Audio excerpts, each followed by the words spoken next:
ನಮಸ್ಕಾರ, ನಾನು ಸಂತೋಷ್ ಯೋಗ ಟೀಚರ್. ನಿಮಗೆ ಗೊತ್ತಿರಬೇಕು, ಈ ಪ್ರಪಂಚದಲ್ಲಿ ನಾವೇನಾದರೂ ಕೆಲಸ ಮಾಡ್ತೀವಿ ಅಂದರೆ ಅದರ ಪ್ರತಿಫಲನ ನಾವು ಬಯಸ್ತೀವಿ. ಆ ಪ್ರತಿಫಲವಿಲ್ಲದೆ ಯಾರೂ ಕೂಡ ಕೆಲಸ ಮಾಡೋದಿಲ್ಲ.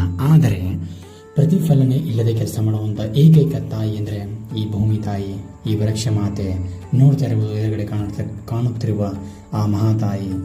ಏನೇ ನೀವು ಕಲ್ಲು ಹೊಡೆದರೂ, ನೀವು ಕಡಿದರೂ ಕೂಡ ಹಣ್ಣು ಮತ್ತು ಜೀವನೀಯ ಶಕ್ತಿಯಾಗಿರತಕ್ಕಂಥ ಈ ಆಕ್ಸಿಜನ್ ಅನ್ನೋ ಪ್ರಾಣವಾಯುವನ್ನು ಕೊಡುವಂತಹ ಈ ತಾಯಿಯನ್ನು ನಾವು ಬಹಳ ಜನ ಮಾನವರು ಏನು ಮಾಡ್ತಾರೆ ಅಂದರೆ ಕಡಿದು ಅದನ್ನು ನಾಶ ಮಾಡುವಲ್ಲಿ ಪ್ರಯತ್ನ ಪಡ್ತಾರೆ. ಆದರೆ ನೀವು ಕಡಿದ್ರೂ ಕೂಡ ನಿಮ್ಮನ್ನು ಜೀವನೀಯ ಶಕ್ತಿಯನ್ನೇ ಕೊಡುವಂಥ ಅದ್ಭುತ ಅಂದರೆ ಈ ವೃಕ್ಷ ಮಾತೆ.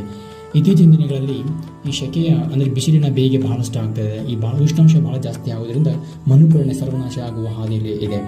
ಯಾಕೆ ಅಂತಂದರೆ ಬೇರೆ ಕಂಟ್ರಿಯಲ್ಲಿರ್ತಕ್ಕಂಥ ದುಬೈ ಆಗಿರ್ಬೋದು, ಏನೇ ಅರಬ್ ಕಂಟ್ರಿ ಆಗಿರ್ಬೋದು, ಎಲ್ಲ ಬಿಸಿಲಿನ ಜಾಸ್ತಿ ಪ್ರಮಾಣದಲ್ಲಿದೆ.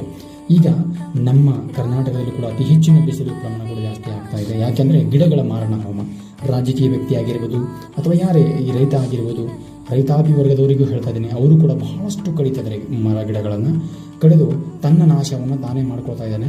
ಅದಕ್ಕಾಗಿ ಈ ವೃಕ್ಷವನ್ನು ರಕ್ಷಣೆ ಮಾಡಿದಾಗ ಮಾತ್ರ ನೀವು ಸರಿಯಾದ ಇರ್ತೀರಾ. ಇಲ್ಲ ಅಂದರೆ ಬರೀ ಕ್ಷಣಕ್ಕೂ ರೋಗಗ್ರಸ್ತರಾಗ್ತೀರಾ, ನರಕ ಯಾತನೆ ಮಾಡಬೇಕಾಗುತ್ತೆ. ಅದಕ್ಕೆ ಈಗ ಎಚ್ಚೆತ್ತುಕೊಳ್ಳಿ.